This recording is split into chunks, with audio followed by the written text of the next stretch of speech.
Want your podcast and videocast to be seen, heard, found, and rewarded in this noisy digital world? Then join podcast industry experts Tom Hazard and Tracy Hazard as they debunk all that outdated and bad advice you've been getting from the podcasting gurus and share what actually works today, bringing you those smart cut tactics proven to feed thousands of brands, blogs, videos, podcasts, and social channels with bingeable original voices like yours. Get ready to feed your brand.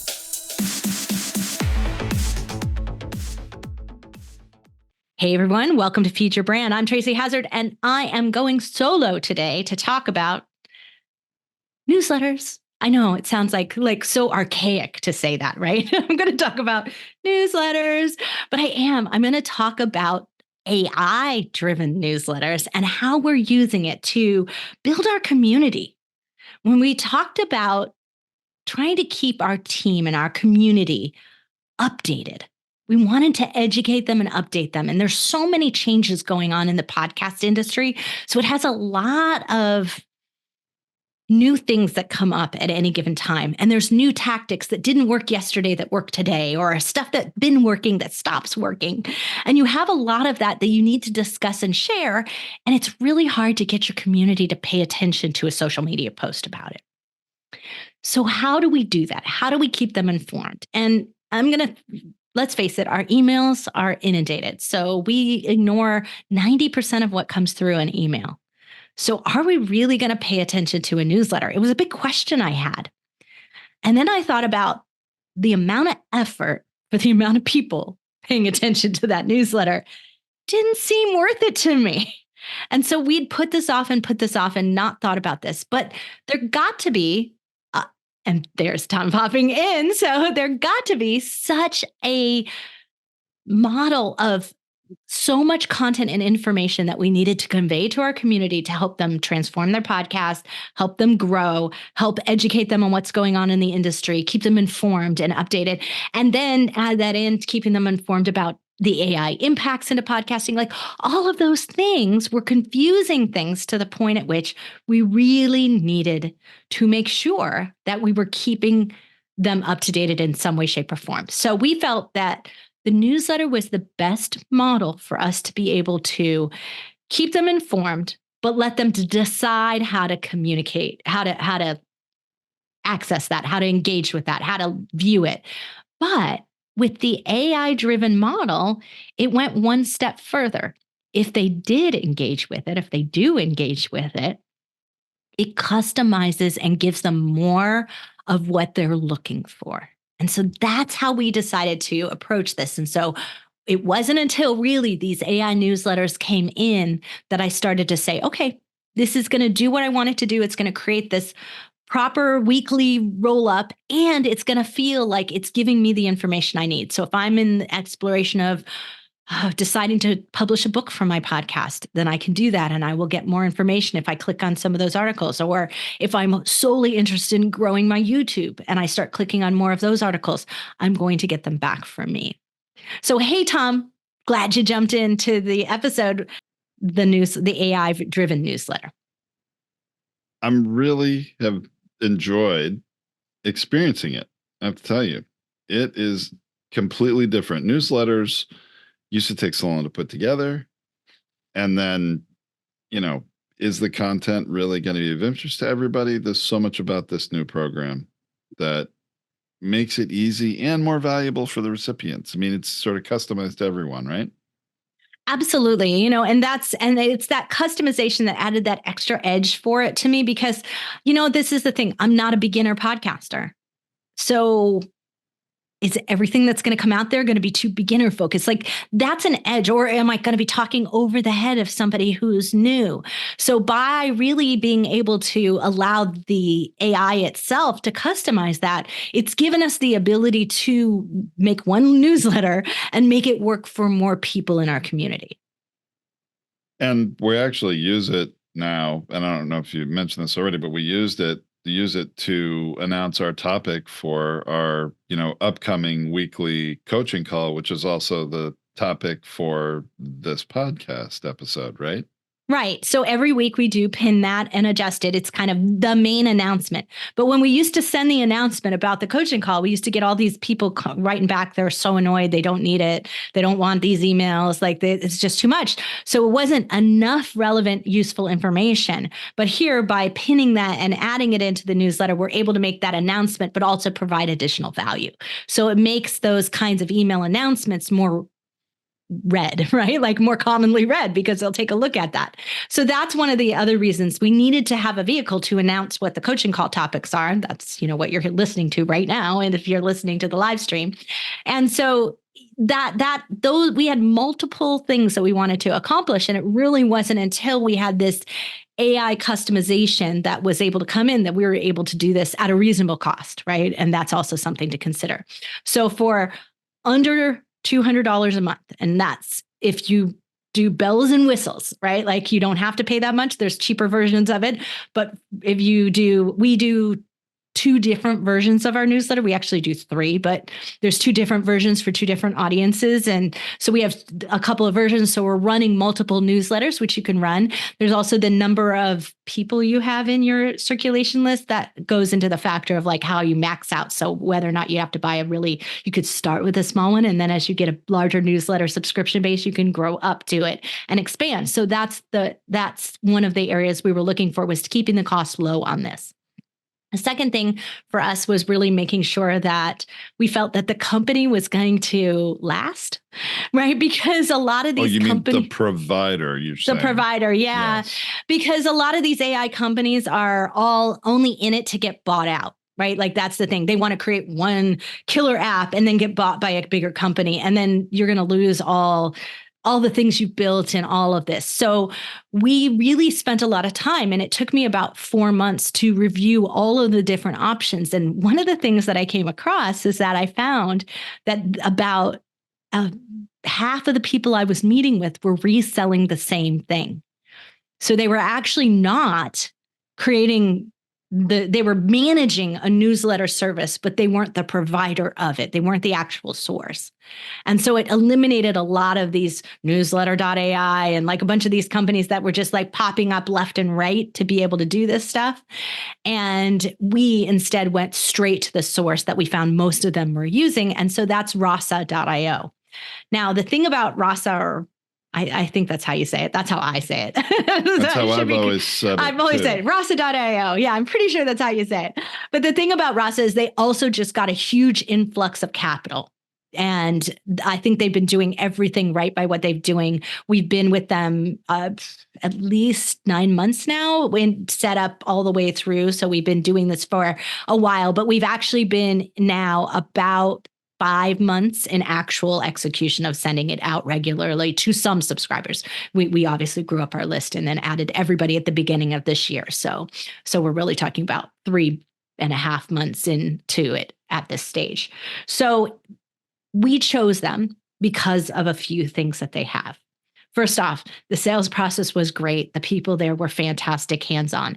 They have a really great onboarding process and simple and easy to set up, test, play with, use, and learn from. They have a great emails. So they do a great job of sending emails with suggestions, and they drip them at a point at which you're ready to address these things. Somebody did a really great job psychologically here of planning out. So like we get a new suggestion and it's not so frequent that we can't deploy it. It comes at just the right moment where we're like, oh, we could change that. Okay, that sounds great. Let's try that and see if that works. And so it's like right at the moment for us to be able to experiment. So they've done a really great job of dripping that out to us as well. And then, as was pointed out by our marketing assistant, the customer service, when you ask a question, gets back to you and is great about helping you figure things out. So that says a lot about that. And like I said before, this is not a high cost to deliver this. It's under $200. I think we pay under $150 right now. So that's why we chose Rasa. But mainly we chose it because it has 2 features to the curation process. And here's the key. If you want a great newsletter, you've got to curate a great list of content sources. Content. I mean, this is the big red flag and point I think, to this. You need, if you want people to not opt out of your newsletter, you got to provide them good content, right? And Tom, what do you think the key is to good content? What is the key to good content? Consistency, volume. Is that what consistent we're and talking constant, about? right? Yeah. Like it's the same thing we say to our podcasters. It's consistent and constant. If you are consistent doing something weekly and you are constant about it, the AI will reward you in the process. So that's the one thing we found. We found that if it's current, new information, it's more likely to serve it up.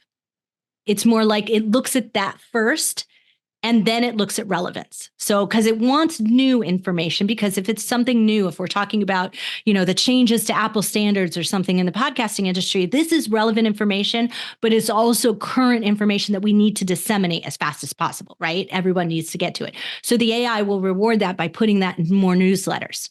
So this is something that's like having good sources for that, but also not having only your own voice. I think that diversity in your content. That's, I think, the big point I also want our listeners to understand. You don't have to create all this content yourself. In fact, you really don't want to, because you want a variety of content, right? Hopefully not a direct competitor, but somebody complementary to you, a vendors that you work with or that you and your community might all want to use. There's lots of ways to bring in other really meaningful, valuable content for your community, right? Right. So if you watched our coaching calls on live streams or you're one of our clients, you know that we don't let people into our community to speak to our community lightly. We take it very seriously. We work with them for a while. We make sure that they're also podcasters so that they have a sense and understanding and empathy with how hard it is to podcast, right? So they understand the system of what we do. And so they've been clients or work with our clients, right? That could also be the case. And so we also then make sure that the content that they're putting out is more than just what they talk about on the air with us when we have them do a coaching crasher or come in and give some advice on air.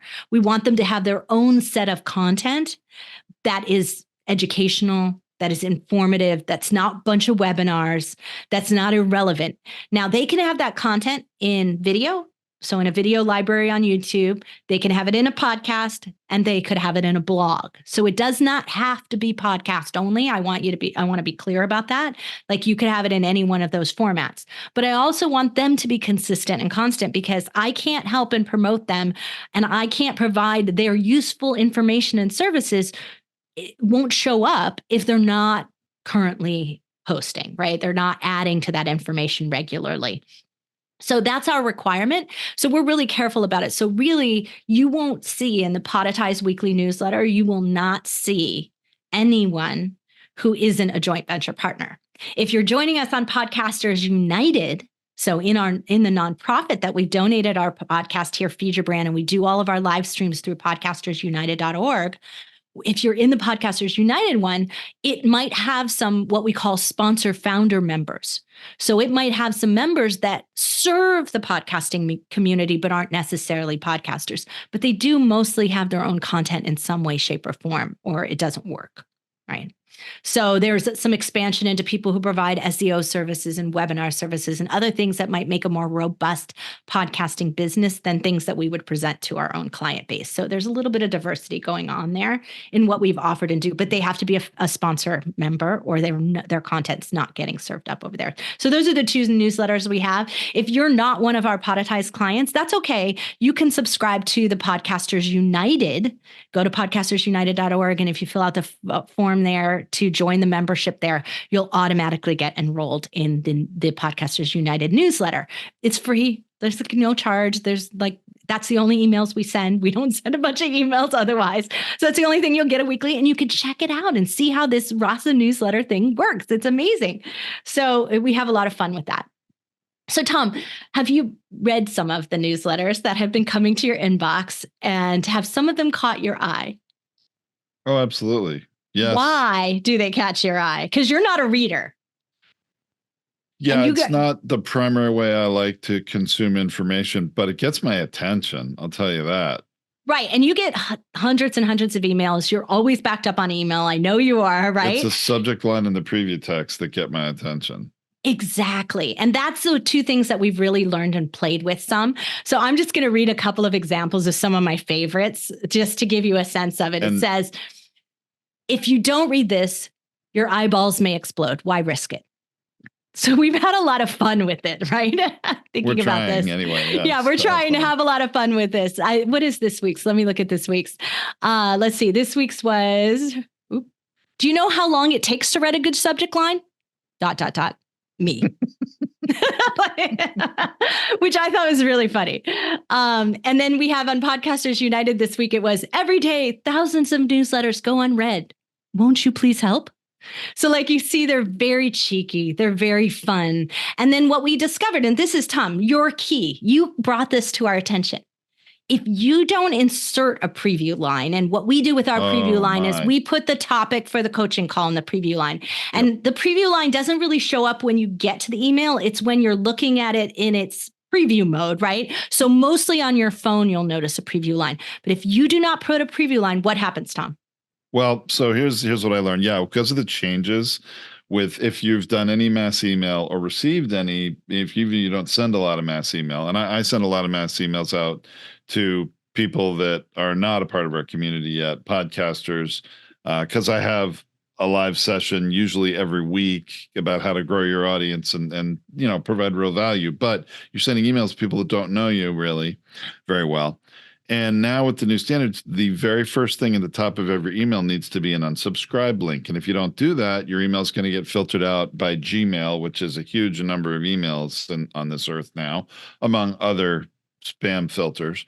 So what I found is if I don't put preview text in, the first thing somebody will see, they see the subject line in the preview text, the first thing they see is unsubscribe in the preview text. You think anybody's going to open that email if the first thing it says is unsubscribe? Like, oh, that's a mass email. Forget that. I'm not. You forget that, right? On the next one.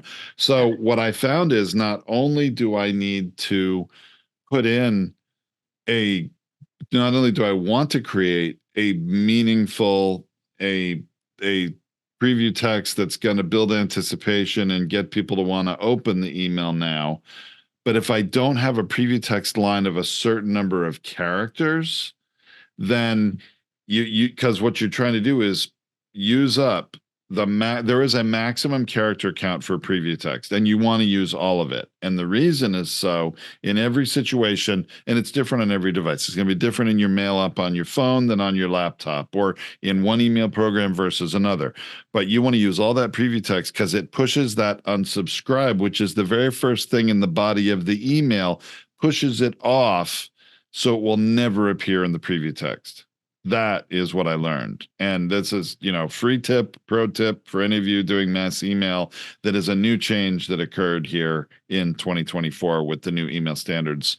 Did Google establish that with Gmail, or was that just a consortium? It's actually a broader consortium. So it's the same thing in Yahoo, the same thing in Gmail, the same thing. Yeah. So it is broad across all of the mail programs, but most of us have a Gmail and most of us have some kind of thing like that, but it does work the same way in everywhere. So that unsubscribe needs to be at the top, and it has to do with just the fact of so much spamming going on, right? Well, it's there. I mean, the powers that be about mass email have just decided, hey, if you're sending a mass email, you need to make it easy for people to unsubscribe. Now, so we do this. We have the unsubscribe is at the top, the very first thing as it needs to be. But then we also have a one-click unsubscribe link in the footer of the email. And now, can I share one other thing and mildly gripe a little bit about people who receive mass emails? You would think for anybody that really does not want to receive the email and does not want to be subscribed to your emails, it's pretty darn obvious. The very first thing at the top says unsubscribe, and there's a one-click unsubscribe in the footer of my emails anyway. Can't even tell you how many people reply to the email and say, please unsubscribe. I don't want to be a part of this list. Okay, let me click that unsubscribe link for you and unsubscribe you. I mean, I'm really surprised how many people actually take the time to reply and send me an email that says, please unsubscribe me. And sometimes it's not that polite. And when all they have to do is click that on button themselves, because that's all I do. They've replied to the email. Okay, so I click the link for them and unsubscribe them. there are those people who believe, and it is a false belief. I'm just going to say that out there. If you're one of those, stop doing it because it's not good at practice. There are those people that believe if they click any link in an email, then they will get a virus on their phone. That any link is predatory and damaging, right? Like that, follow them around the internet, whatever it is. They believe that. But it is worse to respond and email back to an address than it is to click the link, because you now have told in your mail service that that's a valid email address.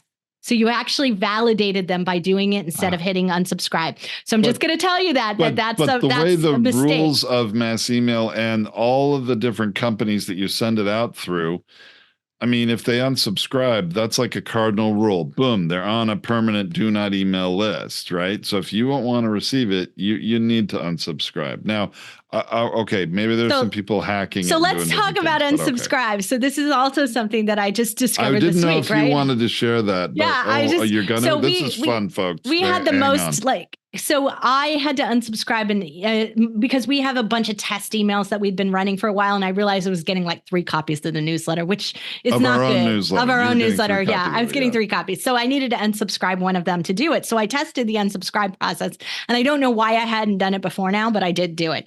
And so we had the most boring unsubscribe message. It says, "We received a request to unsubscribe you from our newsletter. We're sorry to see you go." Like, that's it. And I was like, whoa, we don't have to do that. So I went to the good old trusty AI and said, give me some options for unsubscribe that have the same tone and intention as our subject lines do, but giving them a little fear of missing out, making them regret unsubscribing. Unsubscribing. Yeah, that's what I said. Yeah, that's what I asked it to do. That was simply my prompt. It was that. And I gave them some examples of our subject lines. And so I got some that are so hilarious. So I got, it seems you've initiated the unsubscription protocol. Please note this may cause a decrease in your daily dose of AI podcast insights. Are you sure you want to risk becoming less informed than your robot vacuum? Like, totally hilarious. I love that one. I just think that was hilarious. This one's guilt. It actually named it, and it calls this one Guilt Trip with a Twist. We understand our AI-powered wit can be overwhelming. If you reconsider, our algorithms are always here, learning and improving for other podcast hosts. This is a little twist the knife right in at the end here. So, and then it has like others that appeal to the ego, like honest but funny. And then the last one is passive aggressive approach. Your unsubscribe request has been processed. Please allow 3 to 5 business days for the feeling of full regret to set in. I you know what? At that point, if they've really clicked to unsubscribe, we'll comply, but you may as well have some fun with it. That's right. Right. And so I actually make them think twice about unsubscribing, right? So here's the other great thing about Rasa, and one of the reasons we chose it. They actually use AI within the system. So you can get suggestions for subject lines. And the more you've done over time, the better it is, right? It starts to learn your tone. It starts to learn suggestions for copy. It does these things. So you can utilize some of those features as well. And they're relatively new features. So not all of them are working perfectly. But the more you use them, the more you'll understand how to use them to get good results. And I like to use Gemini Bard. So I also do output things into Gemini Bard and see what happened. That's where those came from. So anyway, just thinking about those things, you can have some fun with everywhere, not just in your titles and your preview, but also in your unsubscribe area as well. And then the other thing that we really like is, in order to make sure that we get appropriate attention for the timely things that we have going on, like our coaching call that's going to run for next week, the topic that happened, or if we have an offer that is running out, you want to pin something about a webinar that you're running, anything like that, you can, what they call, pin it. And when you pin it, it goes into every single newsletter. So every single person who is subscribed gets a different set of content from your curated library. But if you pin something, it goes to everyone. Right. Well, that's what we do with our weekly event topic, right? Yes. So that's how you do it. And you can pin something at the top. You can do it in the middle. You can do it at the end. So you have an opportunity to do that, and you can pin multiple things. So like you have an opportunity to turn the newsletter into a sales vehicle without being too salesy, mind you, but providing value in between. And I think that's really important for you to think about, is like how that works for yourself. And remember that if you're going to deliver a newsletter to people, a newsletter is inherently current and important information and something educational and useful. If you do those things, then any offer that you make needs to be relevant to that. Mm-hmm. And keep that in mind as you're writing them or putting them in there. And so I think we've done a really good job on here. I think we've had, like, relatively, considering our client base, email open rate is horrendous. Like, it's really bad. In general. In general, yeah. Right? And that's because our clients are really busy. That's why they hired us. Like, they don't. But if I look at our kind of, I'm going to call it our do-it-yourselfers, the ones who are supporting themselves on the platform, self-publishing via Podetize, if I looked at them as a subset in the newsletter, and I can segregate that to take a look at that, I'm seeing a much higher open rate. And that means that they're really getting value of things that they may not hear about because they can't join every single coaching call, or they missed a bunch that happened 2 years ago. But now that they click something about YouTube, 5 other past ones have shown up for them in the newsletter, and they're able to now navigate through the content to find that. So you're really helping people help themselves by doing a really good job of providing a vehicle for which this occurs, and then doing a good job of being consistent about it so that they can get current content and older content as they need it. Sounds logical to me. Modern newsletter using modern technology to provide greater value. It seems win-win-win to me. Yeah. So it's solving all of our community engagement problems. It's solving the education and growth that we're trying to do. It is really transforming the community to being one that we can continue to serve them, but in a way that isn't too time consuming for us and too repetitive, because that's also another problem I think a lot of us find as coaches, right? We end up repeating things to our community again and again and again. And that means that we don't serve those that have been around the longest as well. And that's something that I don't want to leave anyone behind, but I also really want to serve those that have been loyal to us. And so by having something that helps to customize to where they are, you're going to be able to create that richer experience. Well, I hope you start reading our newsletter. Tom, you especially, but all of you out there, if you've been getting it in your inbox, or if you sign up for it, try it, because the more you play with it, the better it gets. It can't learn you in one click. You've got to click it more often, and you've got to check out an article. And when you see something that attracts your attention, even if you don't have time to watch the full video on the other time, click through it, because the algorithm is learning by the mere fact that you click through it. It can't see if you watch the video on the other side. It's not that robust in terms of tracking. I mean, we might be putting UTM links in some of our blogs, but unless they're in the content itself, it's not going to be happening that we're watching you watch it, right? But the clicking of it, the fact that the title caught your eye, the topic caught your eye, that was something worth doing. Spend 2 seconds just scrolling through the newsletter and clicking on the few things that are important to you. And then AI is going to learn to give you more of that. I had been subscribed to Wired Magazine's newsletter for about a year. And it took, their newsletter was not smart. And it just shifted over in the last 3 months. So they had been doing it where I'd been getting it and like not interacting with it. Now I started interacting with it, and all of a sudden it is giving me articles I'd missed, things I didn't know, things I wished I had read.